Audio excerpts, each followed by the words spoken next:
These abundance frameworks that are rife on social media need you to be plugged into consumerism and scarcity in order for them to survive. A lot of it is based on accumulation and not generosity. In this video, I'm going to dive into some history and show you some frameworks that have been hidden by time, and hopefully they're going to be helpful for you. Picture this, Mansa Musa, 1324. He's currently the emperor of the Mali Empire. And he's making his way to Mecca, and he's traveling with 60,000 people. And he also has a ton of camels that are carrying a ton of gold. And he traveled along the markets of North Africa, and as he traveled, he gave and gave and gave some gold away. He gave so much gold that it crashed the gold market of Cairo and the Mediterranean of that time, and it destabilized the price of gold for the next decade. Can you imagine crashing multiple economies through the act of generosity? It's wild. Like in 2026, it's crazy. This was not based on the faith of what he was going to lose, because he sounds like a very religious man. He genuinely trusted in his infinite supply. And that belief system, that posture, is what made him one of the most wealthiest individuals in recorded history. And this can be very hard to grasp, especially when you look at modern wealth and abundance culture. Like, a lot of it is based on accumulation and not generosity. But what makes Mansa Musa special is that he practiced circulation, and him circulating his wealth is the reason why he built such a phenomenal empire. And remember that money reveals a person. So it was not Mansa Musa's goal that made him this way. It was his relationship to his abundance. Practice some giving. If you give money, give time, you can decide what kind of giving that you want to give, and listen to how that feels in your nervous system. Does that trigger scarcity or does that trigger gratitude? That will tell you where your relationship with abundance actually is. Thankfully, these unique ways of relating to abundance were not isolated. I'm going to take you to Rome, where we're going to meet Seneca. Seneca was an advisor, he was a philosopher, he was a writer. Seneca was the original minimalist influencer of that time, because boy was rich, okay? He lived in a penthouse, he lived in a villa, but every now and again, he would go to the slums or the poorest parts of town and live there. He didn't want to be a slave to his wealth. Because he was a philosopher and he was a writer, he was able to access people's homes that were very, very rich and also very, very poor. And he would eat with people who were poor, even though he was very well known during that time. If the poor person was a person who slept on the floor, he slept on the floor. If the poor person was somebody who slept on goat skin, he slept on goat skin. I think a lot of people, when they talk about abundance, don't understand how much of a trap abundance can be. It can be a tyranny, because you can fall into this trap of keeping up with the Joneses, or feeling constantly anxious and fearful of losing what you might have. And he did this to balance his nervous system so that his abundance would never rule over him. A person who's reached their own version of abundance but knows that they cannot be controlled by that abundance, you can't threaten that person with anything. You can't dangle scarcity in front of them so that they can do whatever you want.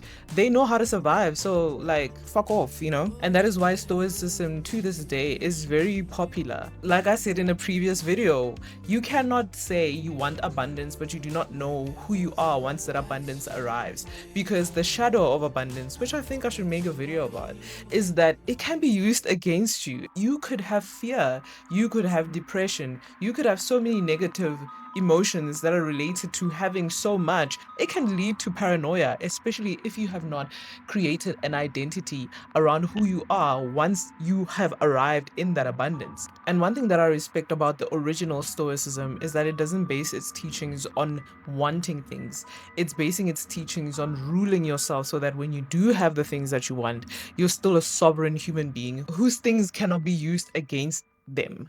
The concept of visiting the bottom can be such a powerful practice, and it can work on both extremes. So for example, if you grew up in a very wealthy house, you can go and visit the township and just to see what it is that you should be grateful for, so that you don't take your life for granted. And if you did grow up in a place where you come from poverty, reminding yourself of that can make you so untouchable, because if you can make it out of there, you can make it anywhere. And if you haven't dealt with a fear of scarcity, which is what the original original Stoics were working on daily by putting themselves in very uncomfortable positions, it's going to be very hard for you to have a healthy relationship with abundance. For some reason, this makes me very sad because it reminds me of how the schooling system makes you have a very terrible relationship with failure, and having a fantastic relationship with failure is where the beginning of that healthy relationship with abundance starts, because failure is a place where this school curriculum, this earth curriculum, has specific lessons that are tailor-made for you, and failure